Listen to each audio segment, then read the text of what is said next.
Hello everyone.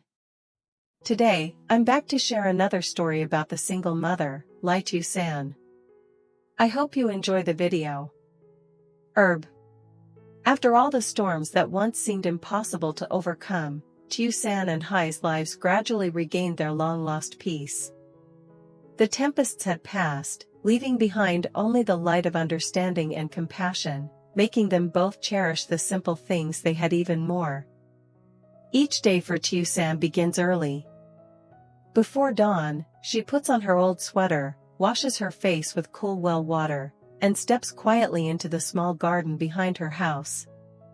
Rows of morning glories, mustard greens, tomatoes, and scallions glisten under the early dew, making her smile in quiet contentment.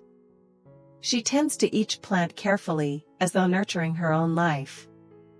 The little chickens wander around her feet, chirping softly to greet the new day. These simple sounds fill her heart with warmth, so different from the stormy, weary days of the past. Whenever she harvests something good, Tu-san picks a few fresh vegetables, eggs, and fruits to sell at the small riverside market. Everyone there knows her: Aunt Tu the fish seller, Granny Sao with her tofu, Brother Nam who drives a tricycle. They all like her for her honesty, kindness, and gentle smile. In the afternoon, she sits by the porch, drying herbs or sewing clothes while watching the sunset behind the trellis of pink tigon flowers. In those peaceful moments, she feels deeply grateful for her health, her humble home, her work, and for Hai, who, somewhere out there, still quietly watches over her. As for Hai, after much effort and challenge, his career had begun to flourish. The project he managed achieved great results, helping his company expand its partnerships. He became trusted, often invited to meet clients and sign new contracts. Yet amid the busyness, he sometimes felt a quiet emptiness, missing the evenings spent at Tu-san's house, sitting together listening to the rain, or sharing simple meals of braised fish and bitter herb soup. He knew she didn't ask for much, just for him to be healthy and happy, and that very simplicity made him treasure her all the more. One afternoon, while meeting clients at a cafe, Hai unexpectedly ran into Mai and Ha. Time had changed them both. The arrogance and jealousy once visible in their eyes were gone, replaced by fatigue and perhaps a hint of regret. When they spoke, Mai lowered her head, her voice trembling. "On Hai, we know we did wrong.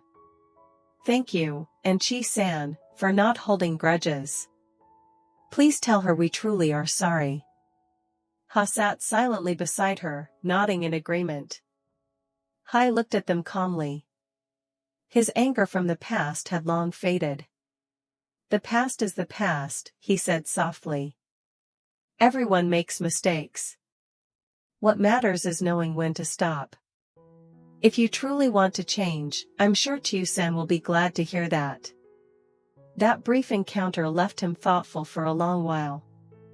Driving home, his heart felt strangely light yet tinged with sorrow for what once was. That night, he called Tu-san. Hearing his voice, she smiled. "You're still working late? I'm cooking chicken porridge, come by tomorrow if you're free." Hai chuckled and told her about meeting Mai and Ha. On the other end of the line, she was silent for a moment before replying gently. "I'm not angry with anyone. People make mistakes, but one day they'll understand. I just hope everyone finds their own peace." Hai paused, then murmured, "Yeah, and I think my peace might be with you." Her face turned red, and she only laughed softly in response. Outside, the moon rose high over the quiet garden.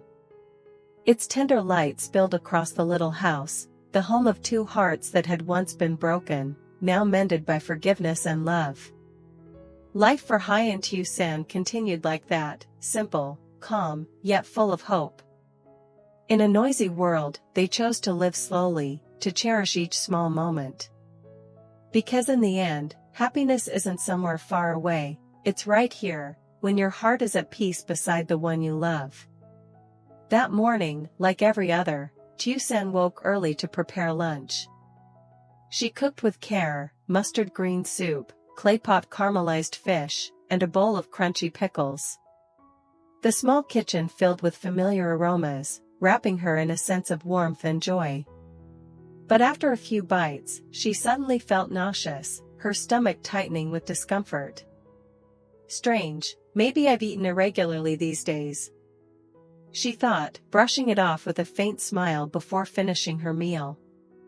That afternoon, after cleaning up, Tiu-san went to pick up her daughter from school. The little girl ran toward her, hugging her tightly. Their laughter echoed through the yard, mingling with the rustling leaves and soft breeze, a picture of peace. Whatever exhaustion she felt faded away. Having her child by her side was all the happiness she needed. Meanwhile, at Hai's house, he sat chatting with his mother, Mrs. Thoa, in the cozy living room. She poured him tea, smiling kindly as he showed her photos of Tiu-san and her daughter, laughing in the garden, holding baskets of eggs, surrounded by sunshine. Tears shimmered in Mrs. Thoa's gentle eyes. She seems like such a kind-hearted girl. I like her already. As long as you're happy, I'm happy. Hai smiled, his voice soft. I truly feel at peace when I'm with her, Mom. She took his hand warmly. If she brings you joy, then she has my blessing. Don't let a good woman slip away. As the afternoon light poured across his face, Hai felt warmth fill his chest. The image of Tiu-san and her little girl appeared clearly in his mind, gentle, resilient, full of life. Somehow, he had the feeling that change was coming, perhaps new challenges, but also deeper love. Before he left, Mrs. Thoa brought out a small basket of homemade rice cakes and fruit. Take these to Tiu-san and her daughter, she said. Tell her I made them myself, sweet and fresh from the garden. Hai smiled, touched, and drove off toward Tiu-san's home. The sun was setting, painting the riverside path in golden light. When he arrived, she was hanging laundry, hair tied back, a few strands falling loosely in the breeze. Seeing him, she smiled in surprise. You came without calling. What's that you've got there? He lifted the basket. Mom sent these. She said the star apples are especially sweet, good for you and Ivy. Her heart swelled with emotion as she opened the bag, the scent of rice cakes reminding her of the New Year days gone by, simple, but full of love. She invited him inside, poured hot tea, and they sat together on the wooden bench under the porch. The wind rustled through the leaves as they talked, about the new vegetable season, the baby chicks, little Ivy's dance class. Each word was light, natural, yet their closeness grew with every moment. As the cicadas began to hum, Tiu-san leaned gently against Hai's shoulder. His warmth surrounded her, and for the first time in a long while, she allowed herself to feel vulnerable, not because she needed saving, but because she finally felt safe. Hai looked down at her, his voice low and sincere. I just want you to stay this happy. I won't let you suffer ever again. She didn't reply, only nodded softly, eyes shining with quiet trust. And in that golden twilight, both knew, this was what peace truly felt like. All the struggles, all the pain, had led them here, to a love honest and kind, as simple as the evening breeze over a small, sunlit garden.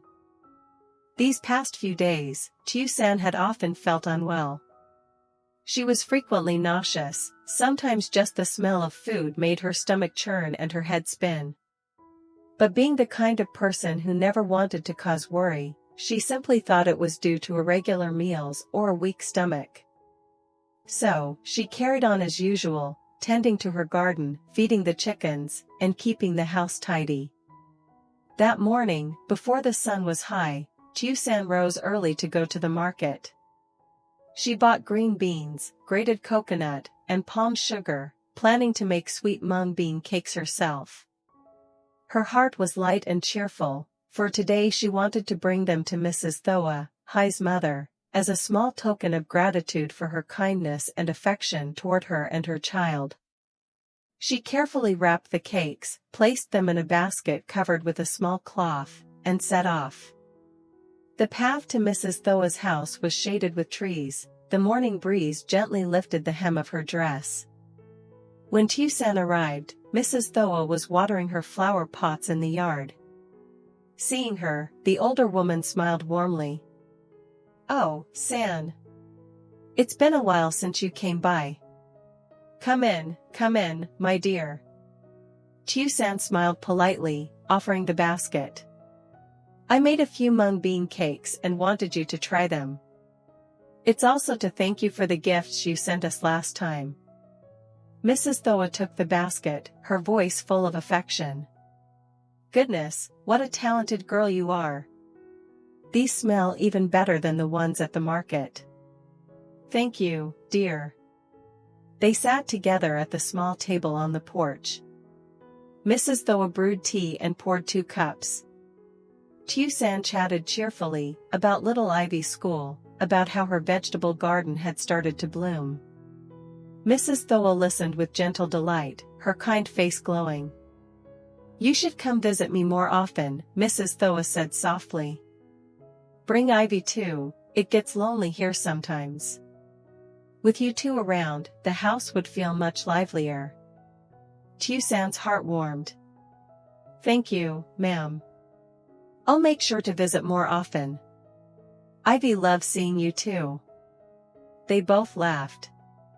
Sunlight streamed through the leaves, casting a soft glow on the porch, illuminating Mrs. Thoa's tender smile and Tiu-san's bright, sincere face. In that moment, there was no distance between them, only warmth and affection, like family bound by care rather than blood. But Tiu-san didn't know that behind those persistent waves of nausea, something unexpected might be coming, a new beginning she hadn't even imagined yet. After leaving Mrs. Thoa's house, Tiu-san felt strangely light-hearted. As she set her basket down on the table, her phone rang. It was Hai. His voice, deep and cheerful, came through the line. "I'm coming over for dinner tonight. Don't cook much, I've already bought the food, just make some plain rice." Tiu-san smiled. "You don't have to do that, really." "Of course I do," Hai laughed. "You said you'd never tried sashimi, so I got some fresh seafood, and I'll make Japanese-style clam soup too." "Leave it to me." She shook her head, chuckling softly. No matter how busy he was, every time he came over, Hai always brought something: fruit, flowers, or, like today, a bag full of fresh food. To Tiu-san, just seeing him happy and well was enough to warm her heart. By late afternoon, Hai arrived. He rolled up his sleeves and helped her set the table. Soon, the little dining space by the riverside was filled with colors and aromas: steamed shrimp, grilled salmon with butter and garlic, clam soup, green mango salad with dried shrimp, and a bowl of lotus seed sweet soup for dessert. Everything looked beautiful and smelled heavenly. "Sit down," Hai said gently. "You don't have to lift a finger tonight. I just want you to eat and smile." Tiu-san laughed softly, taking a seat beside him. She tried a bite of salmon, the rich flavor melted in her mouth. But only moments later, that uneasy feeling returned. She set her chopsticks down and pressed a hand to her stomach, frowning slightly. "What's wrong? You don't like it?" Hai asked anxiously. She quickly shook her head, smiling reassuringly. No. I think my stomach's just been weak lately. Everything's been a bit hard to digest.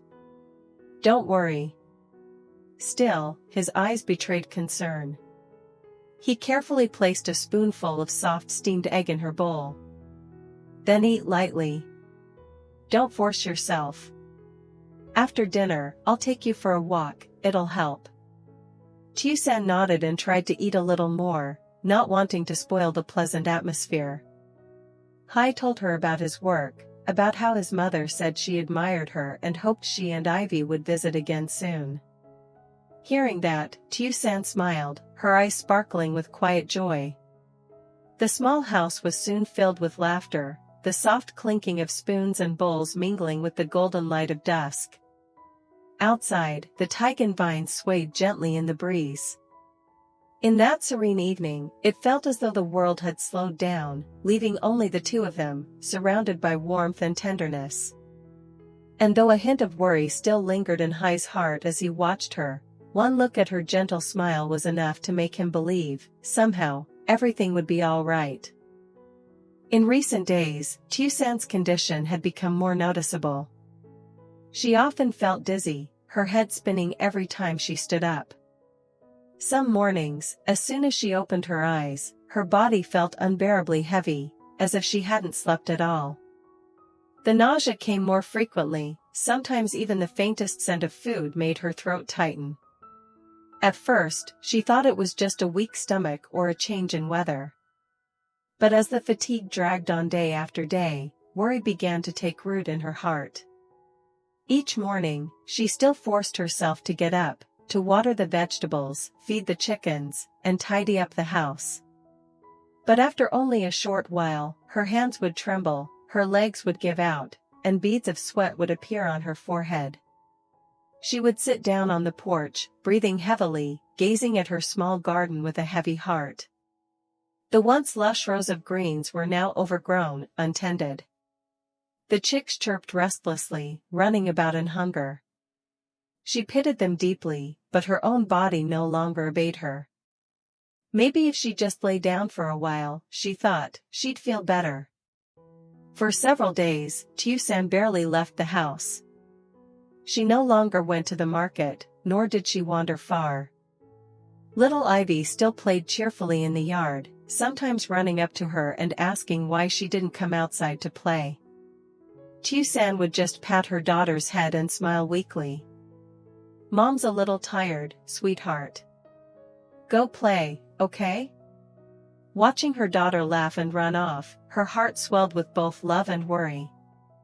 She didn't want Ivy to see her weakness, nor did she want Hai to worry about her. That afternoon, Hai unexpectedly stopped by. He had just finished work, still in his shirt and slacks, carrying a bag of fruit, food, and a few bottles of bird's nest drink.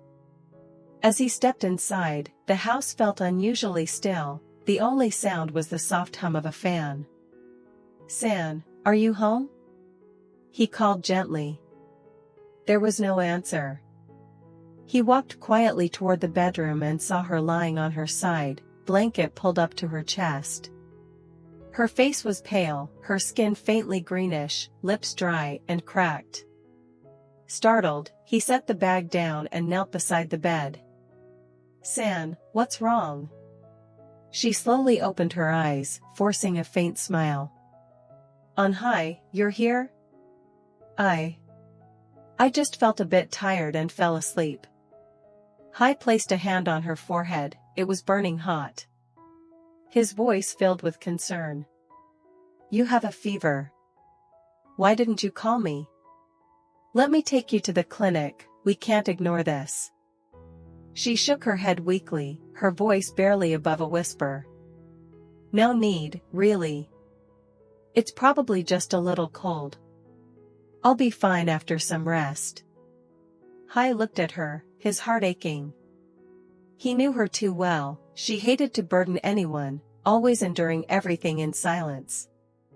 Gently, he tucked the blanket around her shoulders and said in a soft, steady voice. "All right, rest for now. I'll make some porridge for you, something warm and easy to eat." She nodded faintly and closed her eyes again, letting him move quietly about the house. In the small kitchen, the sound of dishes clinking softly broke the stillness. Hai rinsed the rice, set the pot on the stove, and occasionally glanced toward the bedroom. As the rice simmered, the scent of ginger and grains filled the air, bringing a gentle warmth to the room. When the porridge was done, he turned off the stove, ladled it into a small bowl to cool, then went back to check on her. Tiu-san was still asleep, her face a little less pale, her breathing steady. Sitting beside her, Hai watched her for a long while.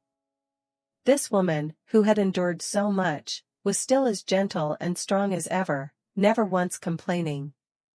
He brushed a few strands of hair from her forehead, his heart swelling with a quiet tenderness. He thought to himself, as long as she's safe and at peace, I'd do anything.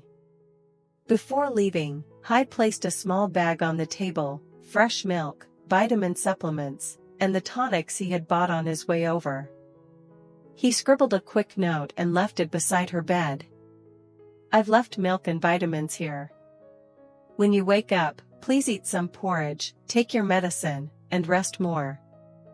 If you still don't feel well, promise me you'll call. Hai. Before stepping out, he turned to look once more through the open window. The setting sun cast a soft glow through the thin curtains, outlining Tiu-san's resting figure. A quiet worry stirred in his chest, heavy and unshakable. He knew she was strong, but this time, her weariness felt different, deeper. That night, a cool breeze drifted through the window. Tiu-san slowly woke to find the note, the milk, and the medicine by her side. She read the words again and again, her eyes glistening with warmth. Under the soft lamplight, a faint, weary smile curved her lips, full of gratitude and emotion. Though her body was weak, her heart felt calm and full, because she knew that somewhere out there, someone was always quietly watching over her, caring for her with a tenderness so gentle it made her want to lean on him forever. Xin chào mọi người, rất vui được gặp lại mọi người trong video của mình. Chúc mọi người có một ngày mới vui vẻ và hạnh phúc. Video của mình đang kể về câu chuyện của người mẹ đơn thân Lý Tử Na, và sau những cố gắng sự giúp đỡ của Alex thì Tử Na đã có một công việc mới. Những khó khăn phía trước, Tử Na luôn luôn sẵn sàng đối diện, liệu rằng Tử Na có vượt qua và thành công trên con đường mà Alex đã dẫn đến cho Tử Na hay không? Mời mọi người đón xem ở video tiếp theo nha. Để không bỏ lỡ video nào thì mọi người nhớ like, share, bật chuông thông báo để nhận thông báo khi mình đăng video mới nhất. Cảm ơn mọi người đã xem hết video hôm nay của mình. Rất mong được sự ủng hộ của mọi người để kênh của mình ngày càng phát triển, và mình cũng có động lực để viết nhiều câu chuyện hay hơn cho mọi người cùng nghe. Cảm ơn mọi người vì đã ủng hộ mình trong suốt thời gian vừa qua. Xin chào và hẹn gặp lại mọi người trong video lần sau nha.